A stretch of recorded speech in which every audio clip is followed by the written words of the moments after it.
right. So, all right, guys, welcome. This is hadn't been back in a while, but we're starting something different. I'm calling it Inside Iron Hawaiian Fitness because most of you know that's where I work, and there's plenty of interesting people in there, all have unique stories.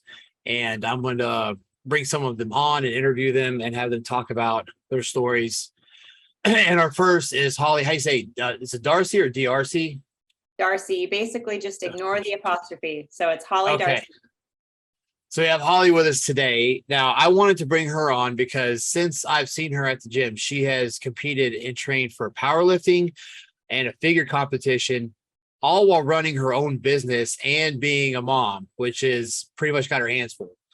So I like to talk to people that have done both, because a lot of people like to think one's better than the other or something. I've trained people for both, so I know that's a bunch of crap. But I like to hear the perspective of the person that has, instead of the coaching side, that has the athlete side. And then I found out you had your own online coaching business, which has a nice niche to it, tailored to a certain demographic. That's really good. And I just wanted to bring you on and talk about it. So I guess we should start.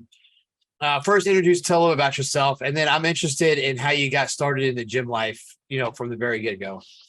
Yeah. So let's see. Okay. So introduce myself. My name's Holly. I'm currently here in Honolulu. I think we're going to be moving probably sooner rather than later. We've been here for about 1.5 years.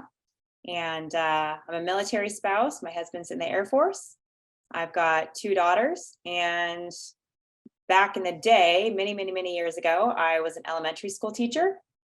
And basically, I got into fitness when I was in college, getting ready to graduate. I was working at a childcare center in a Gold's Gym and started just training. I had like a discounted gym membership and never had lifted weights before then. I was in my very early 20s and just really had no clue what I was doing. I mainly was a cardio bunny, but just kind of thought, well, I'm gonna, play around with these machines, and just kind of like, I really just was experimenting.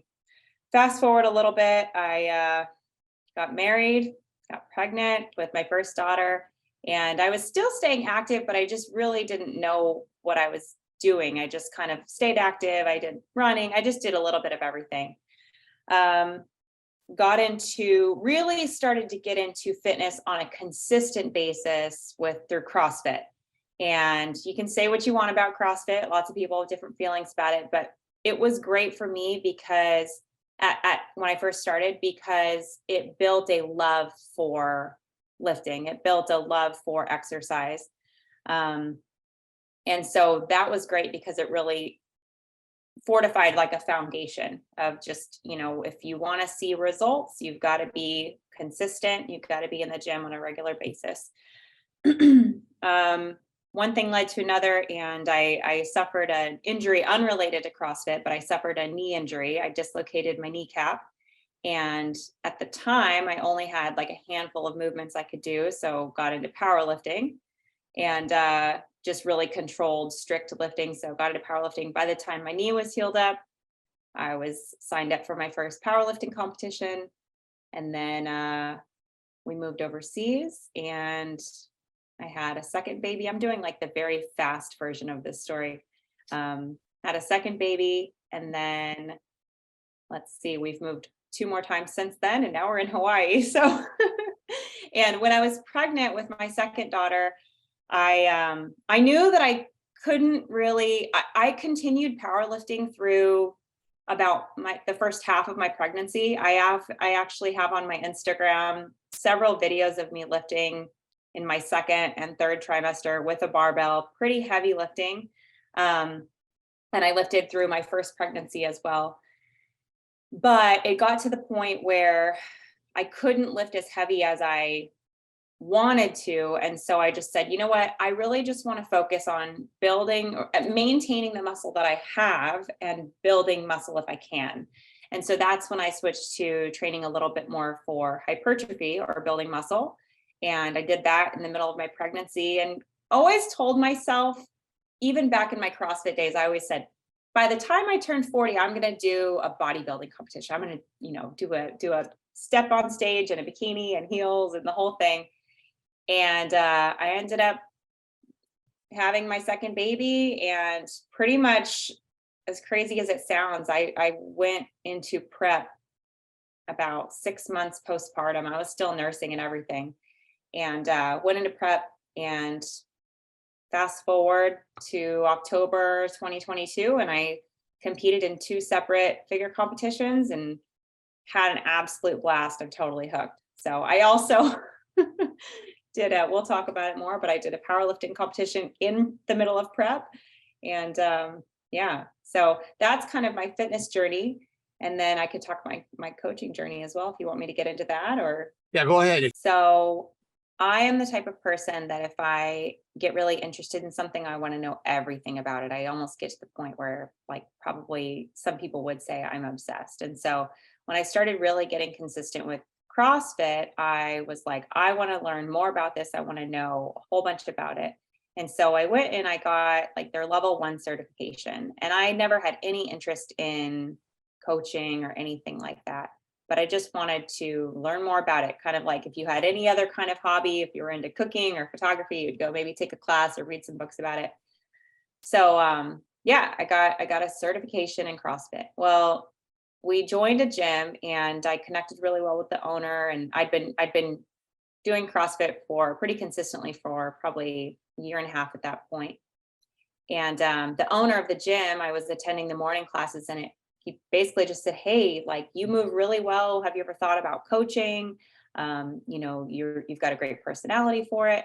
So I started out just coaching like 1 group class a week, and 1 class led to 3 classes. 3 classes led to coaching all the morning classes. Eventually, I was coaching pretty much all morning long, multiple classes each day. And then eventually ended up managing that gym as we moved into a bigger building, and grew a lot. Then, so I coached CrossFit for 2014, basically 5 years consistently. And then midway through that, I was coaching lots of group classes, and then I started taking on individual clients and coaching one-on-one, which is very different from coaching groups. And so built up a lot of in-person experience training people before I ever transitioned online. I transitioned online because we moved overseas. We were living in New Mexico at the time, and we moved overseas in 2018.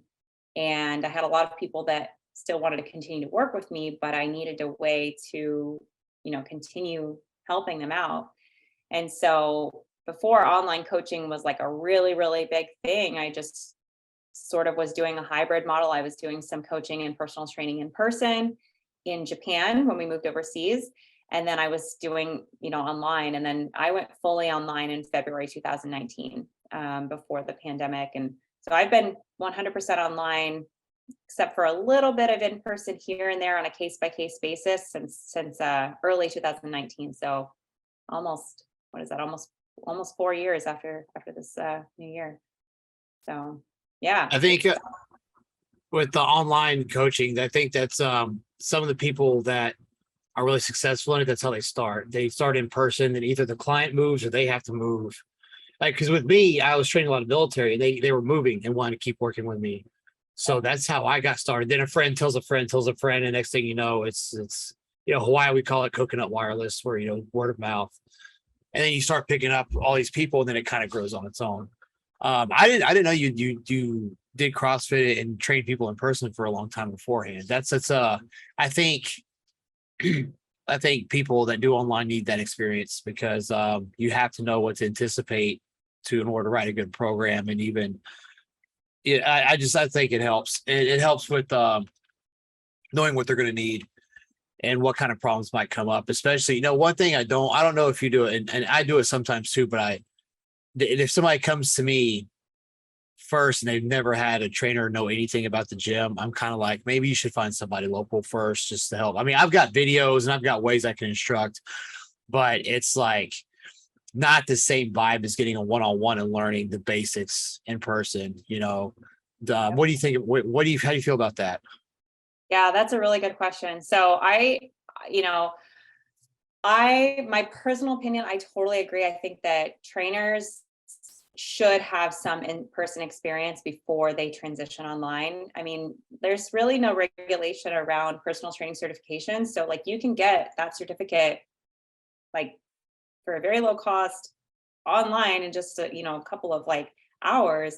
And so the quality control can be a little bit iffy. And so I really think there's something to be said for training people in person and really getting a feel for like working with real humans and understanding movement, because it's not one size fits all. People are going to struggle in different ways and have different strengths. And I think that in-person experience is totally valuable. I agree with you on that. And then, okay, what was the second question? No, that's what was the point I was trying to make. I want to know with your HD fitness, since we're talking about you coaching people, let's go ahead and cover that on how did you get into that? What inspired you to hit that demographic? Because I like it.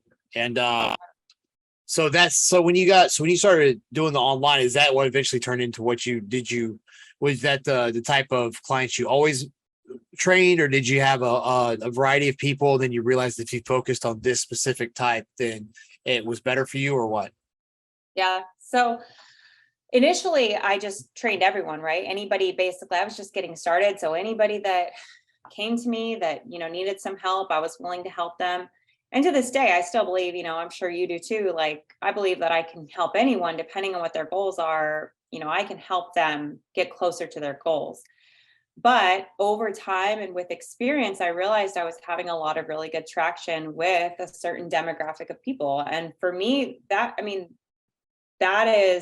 I can really dial it down. I mean, we're talking, it's usually going to be a woman in her early to late 30s. She's probably going to have 2 or 3 children. She's either going to be a beginner to an intermediate level lifter. So she might have a little bit of experience, or she's done, classes before, or she's been in the gym before, but she's not super confident about maybe her form or her technique or how to program for herself, or she's getting back into it. So maybe she was more active at some other part in her life and she's now getting back into it after her kids are a little bit older. And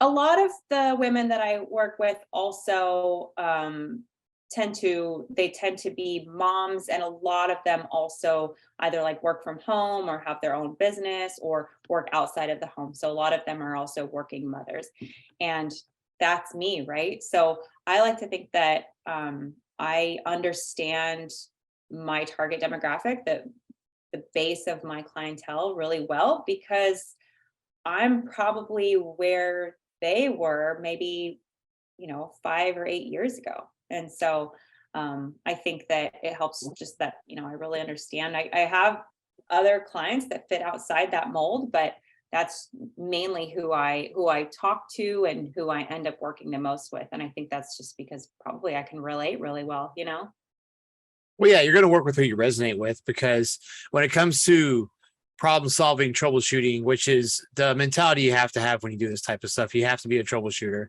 And the stuff that they experience is probably stuff you've already done and you have the answers to. So, and that makes perfect sense. When people are trying to find their niche or whatever demographic they target, that's what they need to think about. Like, who they best relate to, what kind of experiences they have. And that makes a lot of sense. And I think Go ahead. I was going to say the other thing is that this is a very saturated market, right? Yeah. So how do you stand out as a trainer? And, the way I see it is like, I may not be talking to everyone in my, content that I'm putting out. And that doesn't mean that some other people won't relate. But if I'm talking to one specific, group of people, they may not be ready for coaching right now, but at some point there's a very good chance they will be, or they're going to benefit from that content. Even if we never work together, they're still going to benefit from that. I'm establishing myself as an authority for that person. And if they do need support, or if they know someone who needs that support, they're going to know exactly who to come to. So I think that's one benefit of, specializing and, really kind of figuring out who do you work best with. And then it's also going to be a good fit for you personally as a trainer, because you're going to vibe with them well. When you're posting content that relates to that, yeah, it's going to catch their attention. It's if you just start putting out, I see guys, new guys on Instagram that are trying to build a following, and they always just put out this really generic stuff like, here's how I would do this and not do this, and here's how I would do it. Dude, that shit is all over the place. Like, what is different about you? Like, what is a specific group with a specific problem that you can target? If you do any business classes, which I've done a bunch, they teach that. You know, you've identified a specific problem with a specific group of people. Here's the answer they need. It's pretty much how you market it. And if you start doing what everybody else does or do generic stuff, you get lost in the mix. You've just become one of billions of people that just got lost in the mix. So that's why having a certain niche is very important. You know, I mean, not saying that you can't work with everybody. I mean, we can. It's just, you know, when it comes to posting content and stuff, you know, what specific group can we help the most? Yeah. Because that person's trusting you. And they want to trust you. They want to connect with you, you know? And so I think it really helps just to know, like, man, like this coach, like, they know me, they understand the roadblocks that I might face or my strengths and that sort of thing. Yeah, I agree with you. Now, when you started training for powerlifting, like, what sparked the interest? Like, hey, I'm going to jump in a competition. Like, because a lot of people practice it and they don't ever compete.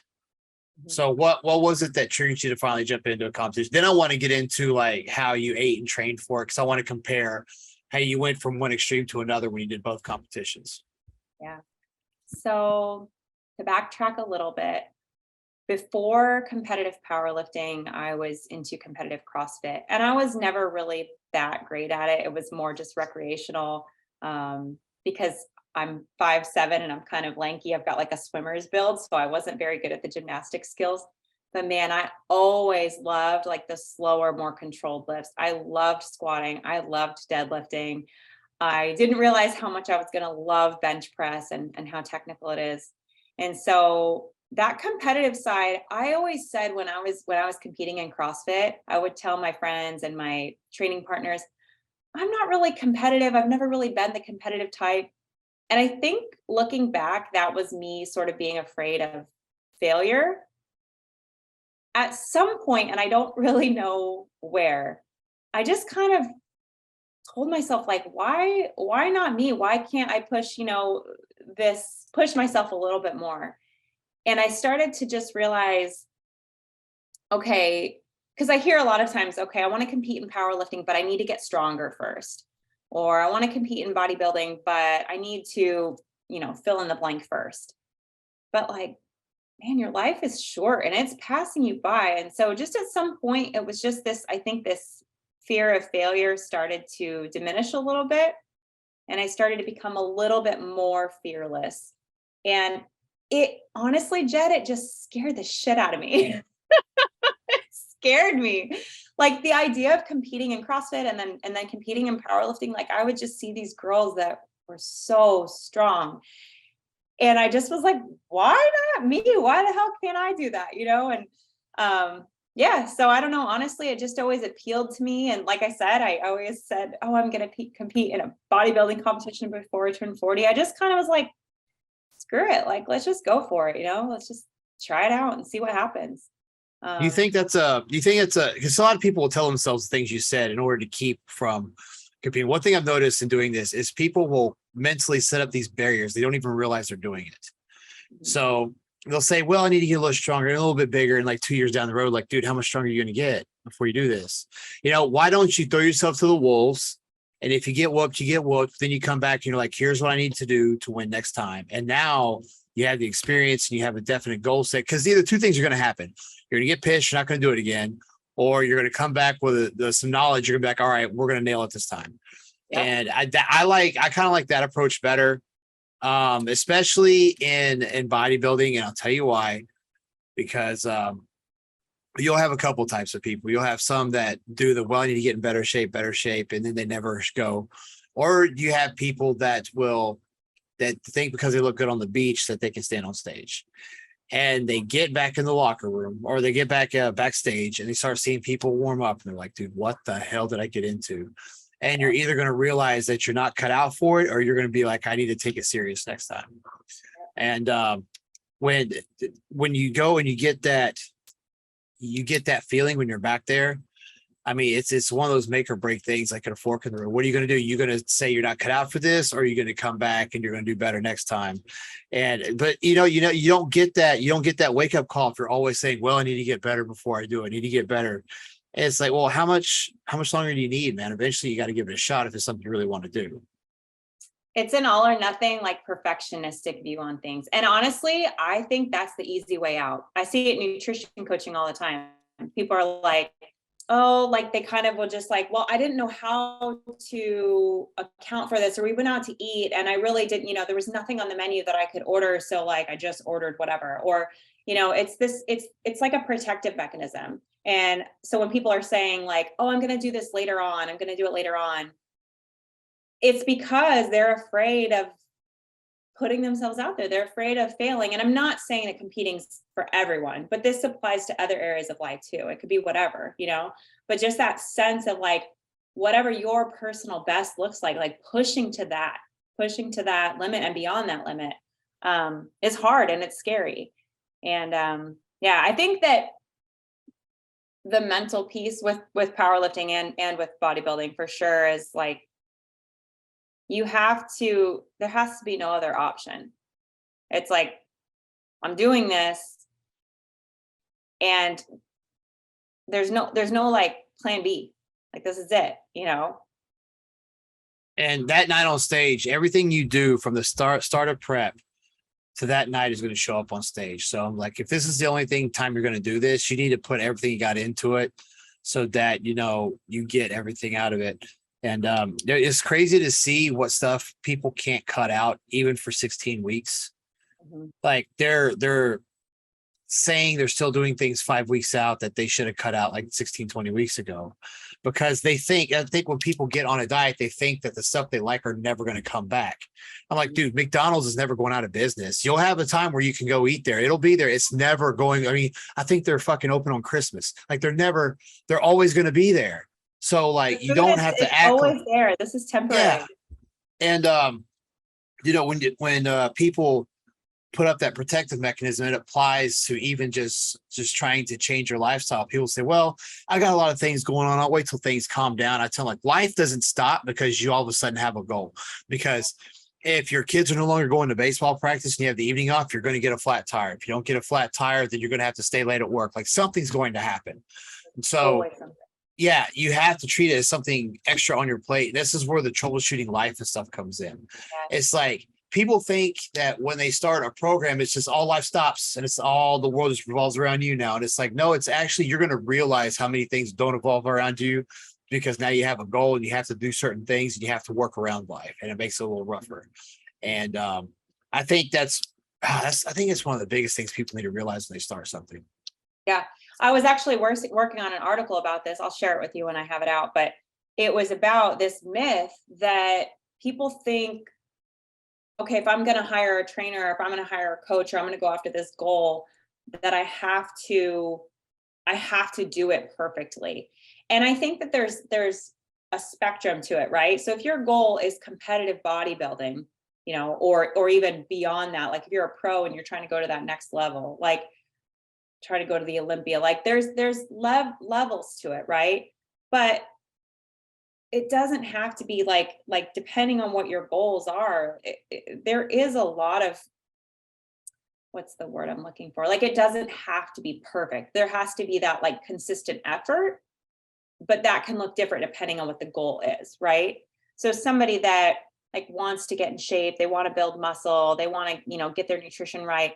That doesn't mean that they can't ever go out to eat or go on a date night once a week, or, have like a balance, but realizing like the perfect time is never coming. Like with the people I work with, like, you're going to get sick, your kid's going to get sick, then it's going to be the holidays, then you're going to be moving, then your car's going to break down. I work with a lot of military spouses, then your husband's going to leave town. Like, there's always something coming up.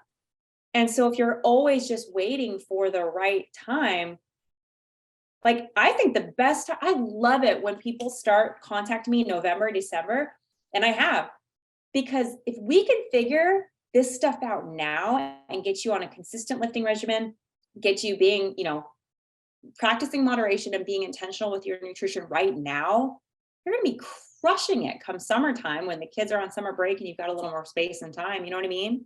Like, Yeah. so it's all about, just like you said, about troubleshooting and figuring out, okay, what are your roadblocks? What's going on? Let's work through that. What's realistic for you? And so, I mean, yeah, whether it's competitive goals or just every day, just wanting to like be healthier and feel better and like look good naked, like, the perfect time is never coming. So if you're thinking about it, like, let's go, just start. You'll Yeah. figure it out as you I, go along. I just had a guy who traveled to go training in California, and he came back. He's like, I got a fridge, I got this and this, but I don't have this. And I emailed him a bunch of stuff and he made it work. And he came back. He's like, all right, back on track. No problem. Not a problem.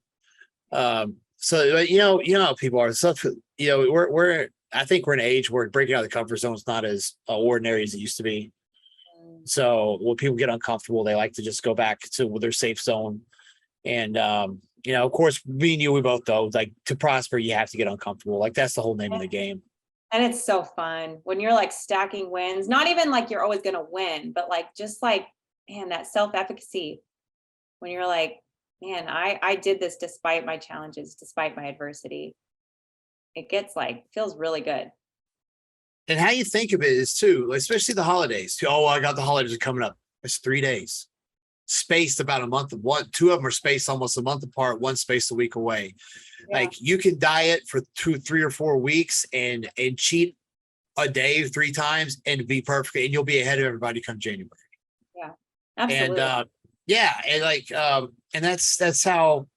And there's new stuff like, well, if you're gonna pick one of the places you're gonna go to eat for that meal, instead of eating at like 5 different family gatherings all in one day, if you're really trying to watch it, pick one. If people are going to eat and they have trouble controlling themselves, it's on 1 plate rule. Whatever you fit on 1 plate, eat that, call it a day after that. Yeah. What I like to do is I like to try to manipulate their diet to where their higher carb day or whatever falls on the day they're going to eat. Oh yeah. And then I'll tell them, replace that last meal with whatever you want and you're good, because you're a little bit depleted and it's not going to hurt you. And I did that with a couple of people and it worked really well, actually. And there, like you said, there's ways around it. You just have to sit back and think. It says like, oh, it's the holidays. Like, it's 3 freaking days. Yeah. Like, come on. Thanksgiving, and then maybe like Christmas, and I'm asleep usually by 10 o'clock at night on New Year's Eve. So yeah. New Year's is not a big one for me. We're talking a couple of meals. It's like, yeah. Yeah. But I think It doesn't have to be perfect. Depending on the person, depending on the goals, it's like, there's, like you said, just coming up with strategies and figuring out what's going to be right for that person, that individual person. And remembering why we have these holidays. It's not Jesus didn't get born so you get fat. Right. so but people are like, oh, so we got to eat all this food. Like, that's not even why we have those holidays, man. I mean, I understand. I mean, I'm not. I mean, Christmas, yeah. I'm going to eat that. It's the first time I can remember Christmas Eve and Christmas falling on a weekend. And I've been dieting in between the holidays just so I can enjoy it. I'm going to enjoy it, but I'm doing my work in between. I mean, I get it, but just, I don't go in there with that type of mental capacity, because then I'll go overboard. How you set your mind frame up before going into something is a huge deal. And hey, when me and you both doing this, we've learned ways to look at situations differently, to change how to think about it. Just like that, yeah. Go ahead. No, I'm done. Go ahead. I like thinking about it like a filter, right? Like, just that filter of like, okay, I've got this big spread of food in front of me. You're at like, potluck or something. First of all, like, what's really going to be worth it on this table? Because there's probably a bunch of crap that isn't even going to taste good. It's going to digest really poorly. It's going to make you feel really sluggish. What is even worth it? Like, that you really, really want to have some of that. And then the other thing is, ask yourself, how do I want to feel tomorrow morning when I wake up? You know what I mean? How do I want to feel after this date night or after this event, physically, mentally, emotionally? And if you're okay with feeling bloated and lethargic and really dragging and probably going to miss the gym for a day or two. And if you're okay with that, then that's fine. If your actions line up with your expectations, then we're good. That's okay. If that's what you really want to do. But most people are going to say, you know what, I really just want to enjoy my family. I want to make some, enjoy this event or whatever. I want to be present, and I want to eat, this couple Christmas cookies, or I want to, eat this, cake or whatever it is, and just kind of move on the next day. It doesn't need to be this like huge eating event. Yeah. Yeah. That's people treat it like a marathon sometimes. Now with the competing, out of the powerlifting and the figure, what were the differences that, like, when it came to diet and training and stuff? Like, what did you have to do? Like, when you did the figure, you competed in powerlifting, you probably had to eat and do a certain way to make a certain weight class and stuff, and then you went into figure later on. What were the things that you noticed were like, oh, this is really different from doing the powerlifting meet? Yeah.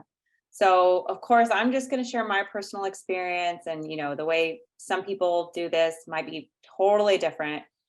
For me personally, I started tracking macros in 2013. So I've been tracking macros for a long time. Okay. I've had my nutrition dialed in. I mean, I did that, even as crazy as it might sound. I tracked my macros through both pregnancies, through CrossFit, through competitive CrossFit, through powerlifting, and then for bodybuilding. The difference is, with powerlifting, it was one of those things like you might be needing to cut weight and cut water weight. You'd have anywhere between like a 24 and a 2-hour weigh-in. So depending on the event, that could dictate how much water you're able to cut. And cutting water is very different from cutting fat. It's a very different process. So if you're really needing to actually cut body fat leading up to, then that's going to be something longer term, like a typical diet for just a regular diet, or for bodybuilding. You know what I mean? So you have to just kind of know like what weight class you're competing in, and like your weigh-in time. And so, but for me, I tracked macros. So I would pay attention to how much protein, how much carbs, how much fat, how much fiber I was eating. I had a calorie target.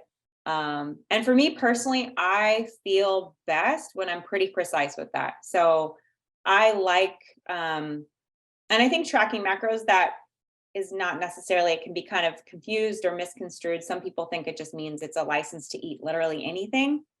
I mean, I eat 30 to 40 grams of fiber every day. I'm, consuming lots of vegetables, lean proteins, and, maybe a treat looks like maybe some rice cakes with some peanut butter and some chocolate chips for me. Like, that's most days. It's not like I'm out there eating Pop-Tarts all the time, or like eating, Slurpees from 7-Eleven. Like, I'm not eating a bunch of crap, because I don't feel good when I eat like that. So for me, tracking macros means that I'm paying attention to how much I'm eating. But for me, it also means I'm paying attention to what I'm eating. And that's what I teach my clients as well. We look at the quantity of food, but also the quality. So that is a little bit different. I think maybe not everybody that's involved in powerlifting, competitive powerlifting, does that, or they may not do it to the extent that I did. I just feel best when I am really dialed in with my nutrition. And I've been doing that for a long time. So when I transitioned into prep for bodybuilding, I'll be honest with you, the nutrition piece was probably the easiest part for me, because I already had so much history with that. What it looked like for me was, I started out tracking macros. I had a long prep, but I was very newly postpartum. And so we took things pretty slow and gradual. I had 5 low calorie days. I had 2 refeed days, which are higher calorie days. They weren't cheat days. They were 2 higher calorie days with a structure, with macro targets. And I did that the entire time. So my prep was longer, but for the most part, I didn't really have any detriment to performance, energy. Hunger was never really an issue until like the last couple of days out from my first competition. And I think for me personally, having 2 kids, running my own business, having a husband who's gone quite frequently, that approach worked really well for me. That's not gonna be the same for everybody. So just, trust whatever your coach tells you. For bodybuilding, the biggest difference was basically what I call tracking macros. When we got down to about 12 weeks out, it was like elite level tracking. So probably I'd say like 8 to 12 weeks out. Like I was weighing and measuring literally every single thing that I ate. I was not taking any extra bites or tastes of anything. And I personally, because I felt best doing this, as neurotic as it might sound, I was tracking down to the 10th of a gram. So instead of like, okay, you can have 160 grams of protein, or like my coach gave me a range, like I was literally tracking like, okay, I had 160.2 grams. So I call that like elite level tracking. That is not something that I would have like my general population clients ever do. That's not Yeah. necessary for their goals. So for me, I wanted to compete at bodybuilding. I wanted to show up like my first time though, but I wanted to look like I belonged on that stage as best I could. And so for me, I felt best being very meticulous with my tracking. I didn't need to do that when I was competing in powerlifting, you know? So does that answer your question as far as like the nutrition? Yeah.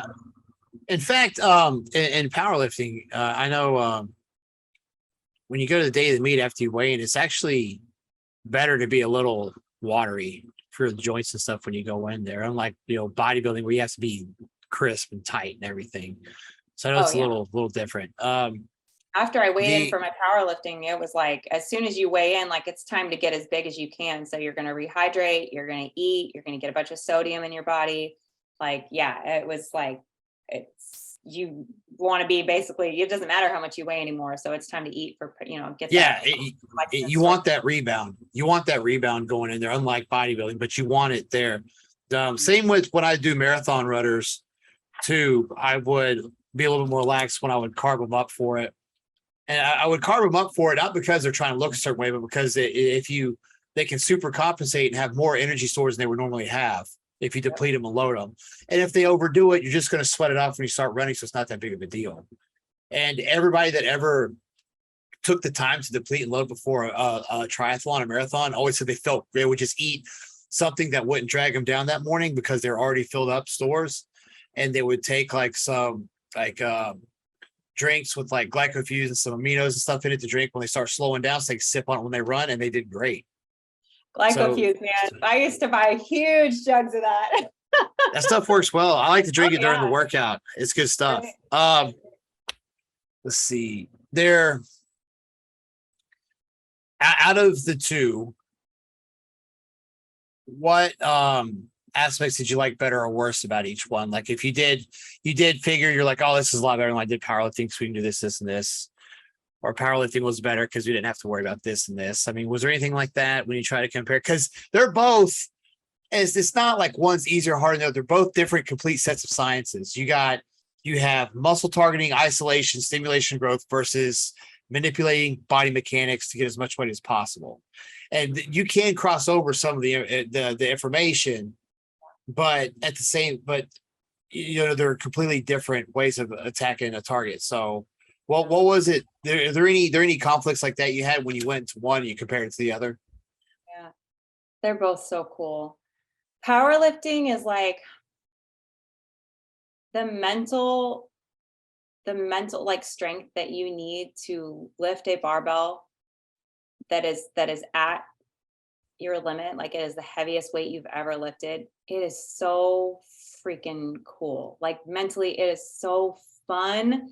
And when you make that lift, like, oh, you just feel it is so freaking cool. And I love feeling strong. I love having really good energy in the gym. I love training hard. And like the gym is like, I love that side of training. And so I would say the downside for me in bodybuilding, in prep, I should say specifically, not for hypertrophy necessarily, but like specifically in prep as you're dieting, was when you experience those low energy days, or you do start to have some detriment, like performance starts to decrease a little bit, or that sucks.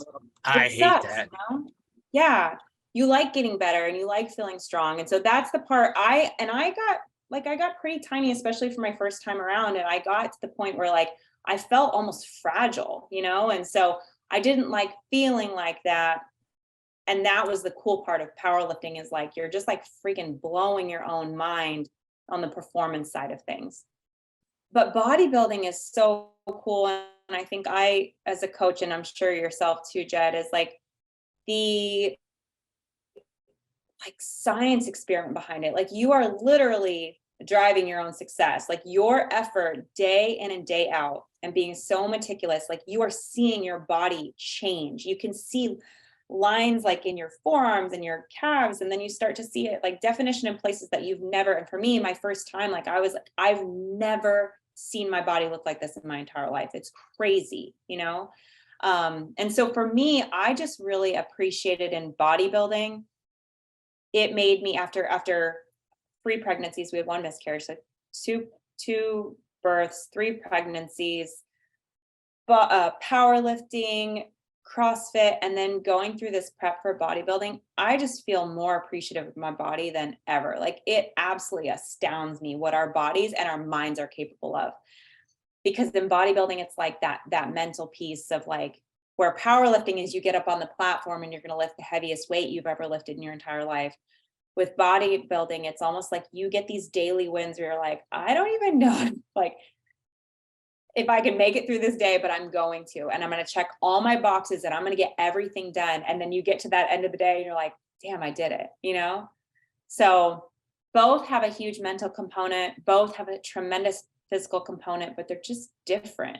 They're just different. And for me, the biggest like downside was how rigid you really have to be for bodybuilding, especially the closer you get to competition.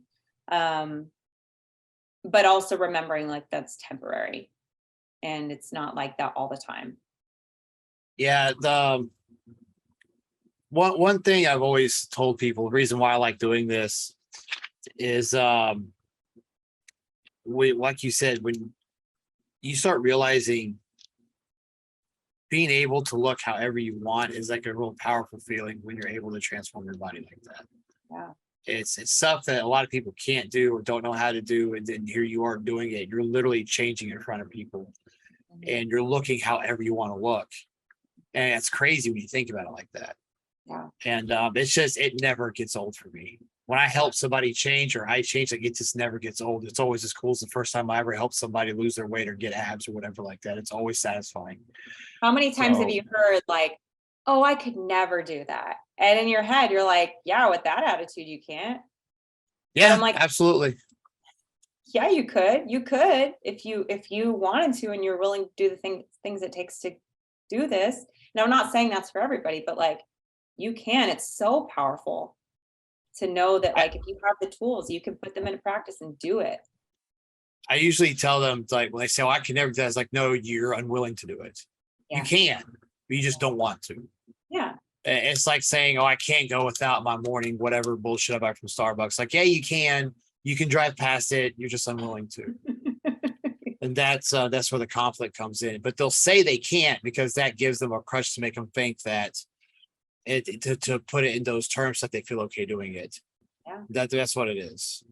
Yeah. And I mean, I've been there. It's hard. It's hard to quit things. Like I've quit so many things. I got an addictive personality. I've quit a lot of things like tobacco, certain like when I was prescribed Adderall, I quit that. Yeah, it's a hard thing. So I mean, I get it. But at the same time, those fundamental things are still there. Like you just when people say they can't quit eating something or go without it, I'll say, it takes less energy to not do something. You're wasting more energy doing something you shouldn't be doing. Mhm. So I just wish people understood like how good it feels to like feel good, like to feel healthy and to feel strong and to be active and to like know that you have control over your body. Because I feel like so many people think that like being disciplined with your nutrition and being, consistent with your exercise, that it's like that they're like sacrificing or suffering. And it's like, no, like, I mean, when you have those tools and like you said, having that like power and over, how you feel, it's amazing. And especially when you're first getting started, I think you start to experience those wins and you see that progress and you're just like, it's so cool. But I feel like so many people just they don't even believe that in themselves enough to like start. Because if you just start, like, it's great. You know, you What, feel really, really good. So once you yeah, see the I first wish more people results, believed in themselves.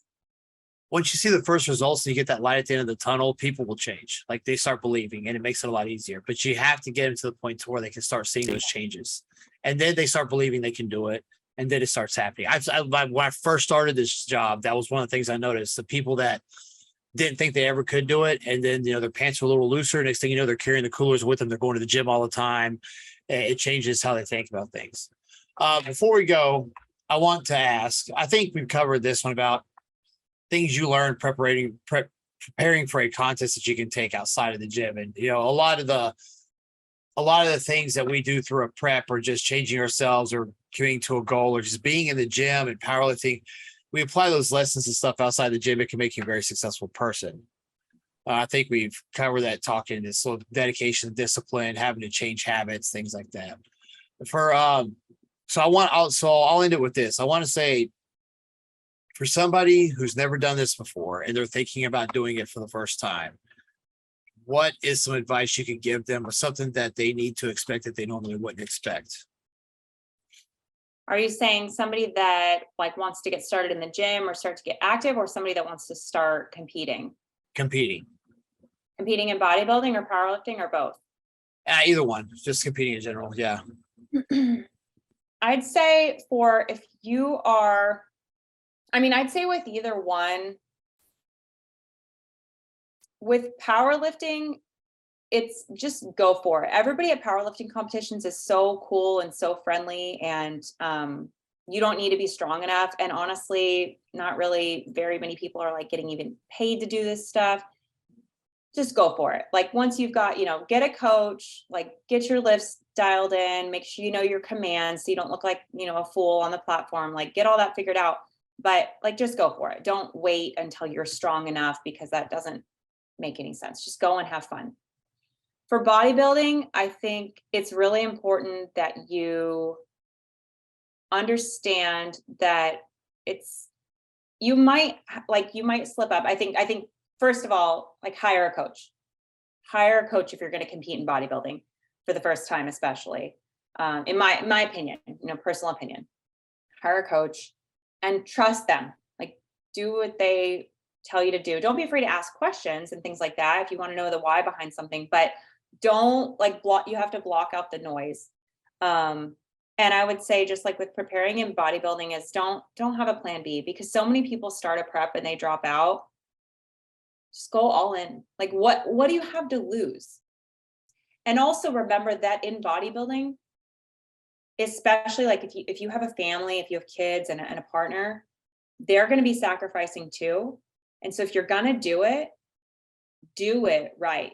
Do it, go all in, because you're not just sacrificing your own time, your own energy, your coach's time and energy, but your family's too.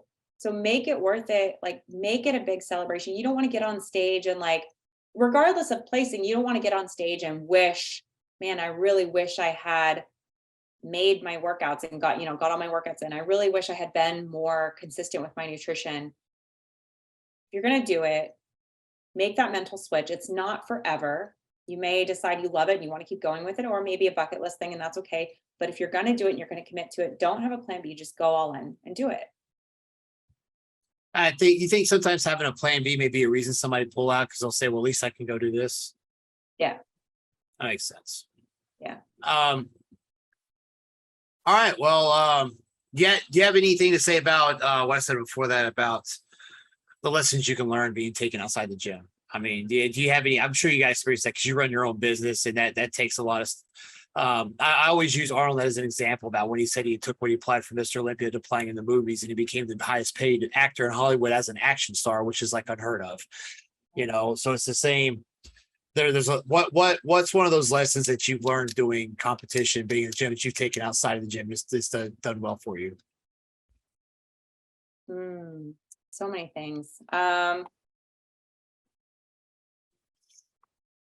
Just be aware of that. If you do have that all or nothing mindset, or that like really perfectionistic mindset about your nutrition, about your training, there's a good chance that is limiting you in other areas of your life too. So be aware of Okay. that. Be aware of that. All right. That's what I would say. Okay. Well, guys, thanks for joining in, listening to for those that join in live to listen to the first episode of Inside Iron Hawaiian Fitness. If you're on island or you come visit the island of Oahu, check out Iron Hawaiian Fitness, 1727 Republican Street, Honolulu, Hawaii, 96819. Holly, it was a pleasure. I enjoyed it. And I'll see you in the gym. Thanks, Chad. This was All right. awesome. Thanks so much for having me on. All right. All right. Take care.